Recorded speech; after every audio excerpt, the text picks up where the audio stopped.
Welcome everyone. My name is Alissa Silva, Administrative Intern, and I will be presenting today about using data to help drive instruction in mathematics this year.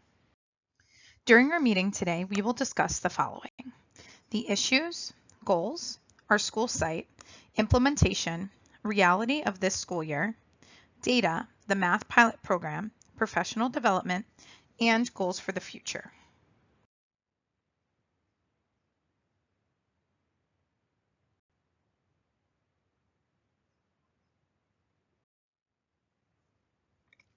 Our mission states Franklin Township Public Schools embraces its diversity, fosters educational innovation, and empowers all students to achieve their fullest potential. As our mission states, we need to help students achieve their highest potential in mathematics. In Mathematical Mindsets, Joe Bowler states the difference between those who succeed and those who don't is not the brains they were born with, but their approach to life, the messages they receive about their potential, and the opportunities they have to learn. Many of our students believe they can't do math or they aren't good at it. It is our job as educators to help them replace these negative beliefs with positive ones. Every single student can be successful in math. They just need the opportunity and the proper instruction. It is our job as educators to make this happen for our students. Therefore, why I was so determined to help use data to help inform mathematical instruction during my internship. In order to help improve upon student success in math, the following goals were created.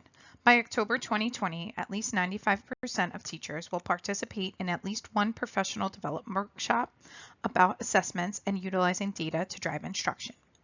Meet with math coach to review school-wide math data and discuss ways to provide effective feedback to teachers during observations and data meetings. Lead monthly math data meetings and create math school improvement goal with math coach and the principal. Franklin Middle School at SGS is one of the two middle schools in Franklin Township in Somerset, New Jersey. The school contains approximately 810 6th, 7th, and 8th grade students, employs approximately 80 teachers, and 3 building level administrators. About 38% of the students are Black or African American, 28% are Hispanic, 17% are Asian, 13% are white, and less than 3% classify as other. Approximately 10% of the students are English language learners, 13% are students with disabilities or classified as special education, and 43% are economically disadvantaged. Almost 12% of students have been suspended one or more times during the 2019-2020 school year. In order to achieve our goals for data-driven instruction, we took several steps to implement. In September and October, we looked at our school improvement goals and set new goals. We surveyed teachers to get information to inform professional development, and students took the iReady diagnostic assessment and the Benchmark 1 assessment at home since we were remote. We all began the math pilot program and began to pilot 2 different math curriculum programs. During November and December, we analyzed the iReady Diagnostic 1 data and set goals for our students regarding usage and passing rate. We had a teacher in service day in which teachers led professional development workshops.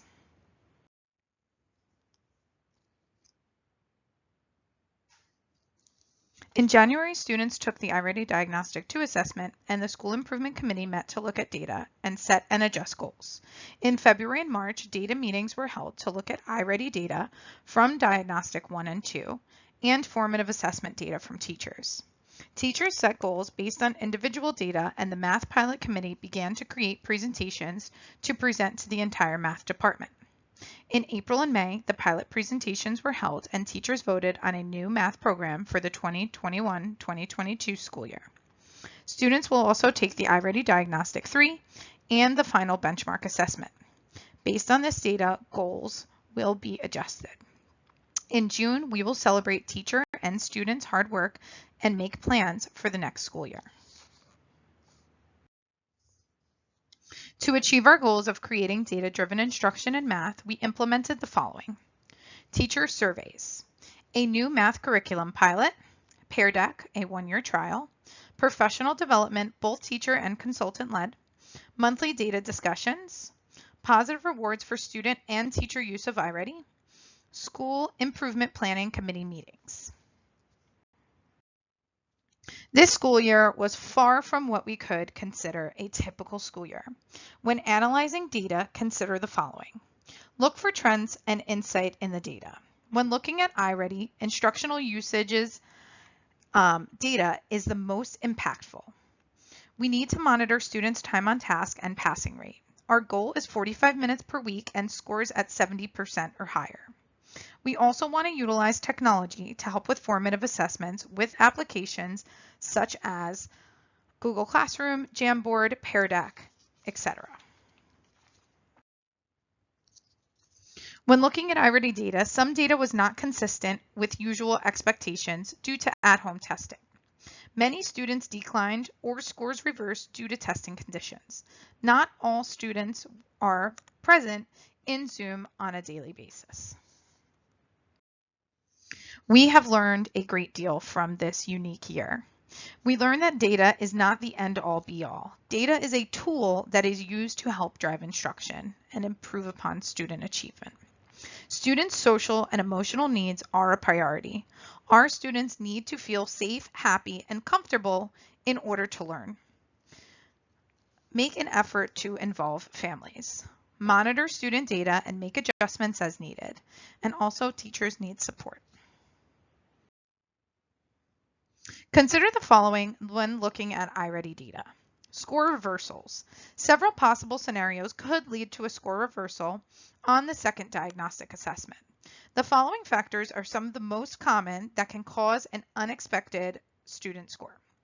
Rushing, or most research refers to it as effort, often accounts for the largest percentage of scale score variation. Testing environment.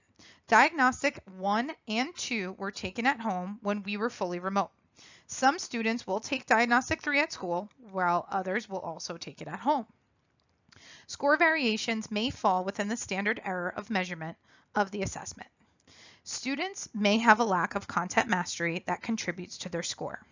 Remote learning has been a struggle for a lot of our students, both academically and emotionally. When looking at the data, the number of score reversals outside standard error were 19% of 6th graders, 24% of 7th graders, and 27% of 8th graders. If you take a look at the data, the number of students 3 or more grade levels below stayed pretty much the same.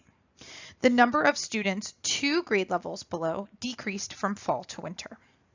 The number of students 1 grade level below decreased from fall to winter.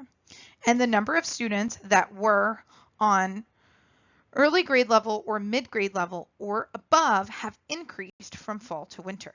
Given that this was such a trying year, I would say that we have made growth, and teachers and students should be proud of themselves. Here we have the data broken down into grade levels. For 6th grade, the number of students 2 or more grade levels below increased from Diagnostic 1 to 2. This is where we see our score reversals. The number of students 1 grade level below decreased from Diagnostic 1 to Diagnostic 2. The number of students on or above grade level increased from Diagnostic 1 to Diagnostic 2. For 7th grade, the number of students 2 or more grade levels below decreased from Diagnostic 1 to Diagnostic 2. The number of students 1 grade level below increased from Diagnostic 1 to Diagnostic 2. I interpret this data as students moving from 2 or more grade levels below up to 1 grade level below. This is progress. The number of students on or above grade level increased from Diagnostic 1 to Diagnostic 2. And for 8th grade, the number of students 2 or more grade levels below decreased from Diagnostic 1 to Diagnostic 2. The number of students 1 grade level below increased from Diagnostic 1 to Diagnostic 2. And the number of students on or above grade level increased from Diagnostic 1 to Diagnostic 2.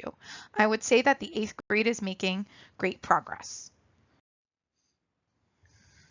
This is a lot of data and could possibly be overwhelming.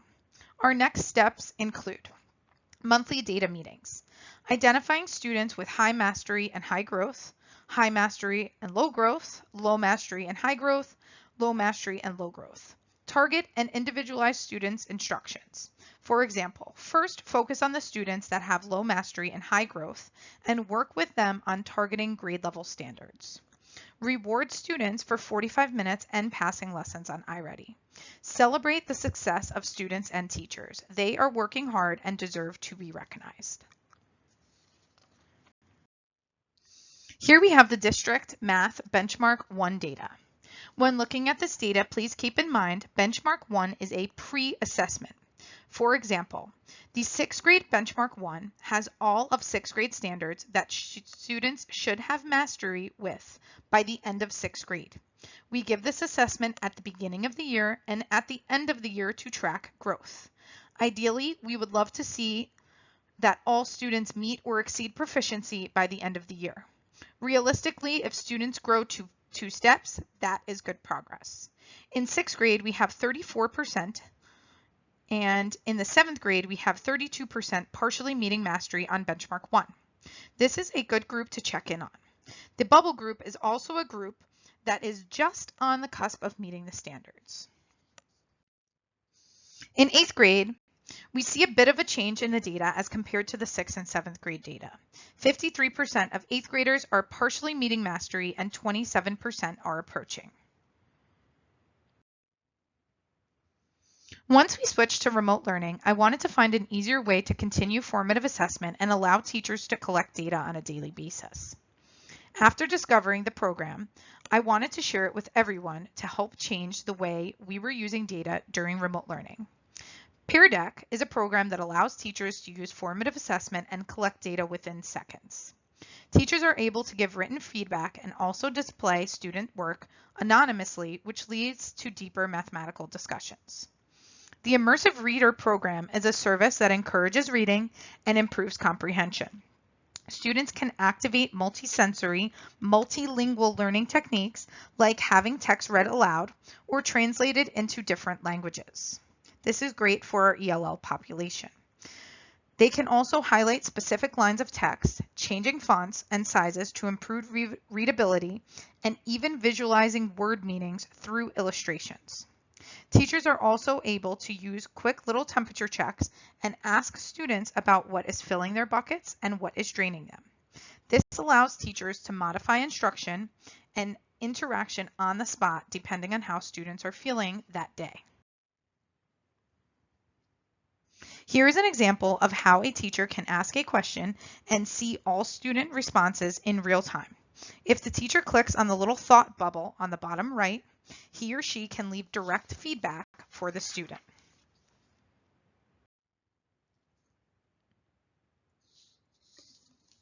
Here's an example of how teachers are using Peer Deck to check in with their students. On the left, we have a bunch of silly animal faces. Students pick which ones they are feeling at the start of the lesson. It is a cute and funny way for students, but teachers can get an idea of where each student is in less than 2 minutes. And this can therefore lead to engaging with students differently. On the right, we have a teacher asking students what is filling and what is draining their buckets. Teachers have reported that students have common responses like waking up for school is draining their buckets and talking to friends is filling them. However, teachers have said that they will get some serious responses like the ones below. Her grandfather died and her mom is really busy. This information that we may have never been able to have before. With this information, the teacher can check in with the student and make sure she is doing okay.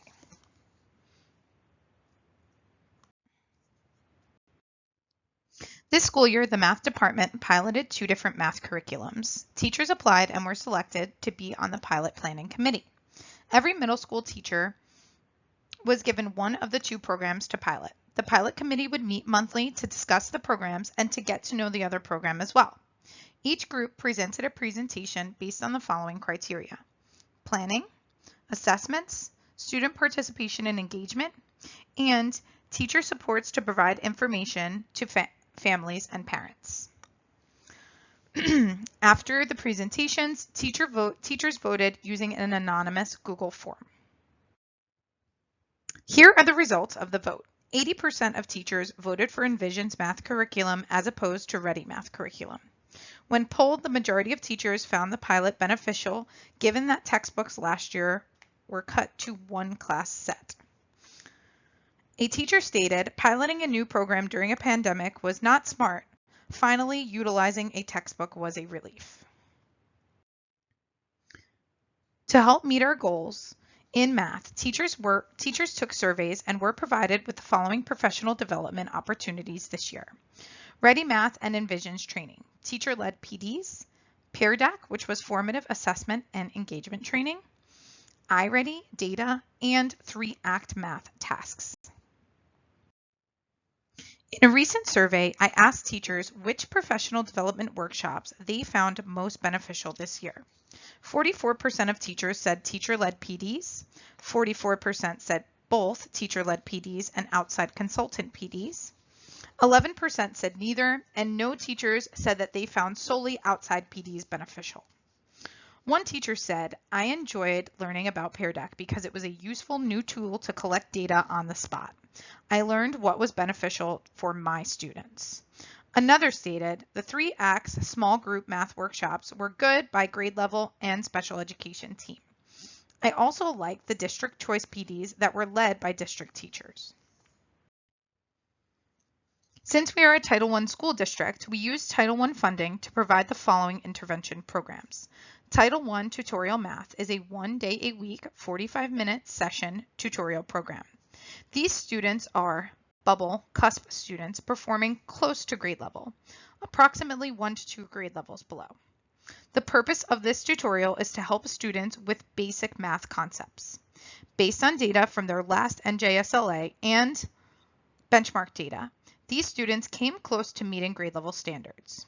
In the tutorial math program, teachers go over grade level math questions each week. The goal is for them to gain more exposure and be comfortable with grade level materials. The tutorial math and ELA program occurs once a week for 40 minutes, 1 day for ELA and 1 day for math.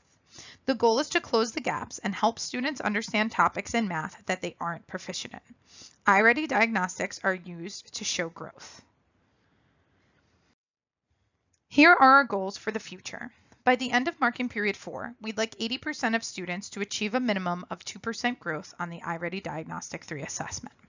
By the end of marking period 4, we'd also like 80% of the students to achieve a minimum of 2% growth on the benchmark final assessment.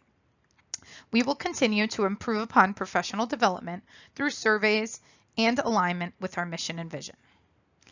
We will also restructure the math curriculum to follow the program chosen, which was Envisions Mathematics. In the future, we need to focus on the following. Ensuring that the adopted and aligned curriculum is the taught curriculum through lesson plan review, walkthroughs, and observations. Use student performance data during common planning time meetings to inform teachers' selection of instructional and response strategies. In common planning, teachers will examine student work responses to the tasks in order to inform teachers' selection of instructional and response strategies. Provide specific and actionable teacher feedback. Monitor teachers and provide differentiated coaching and development activities to support teachers in the use of variety of instructional and response strategies. True change requires that all individuals within an organization, administrators, teachers, staff members, parents, and students work cooperatively for the benefit of the students. Alan M. Blankstein. As educators, our top priority is our students. I wholeheartedly believe that if we work together, we can help our students achieve success in math. Thank you.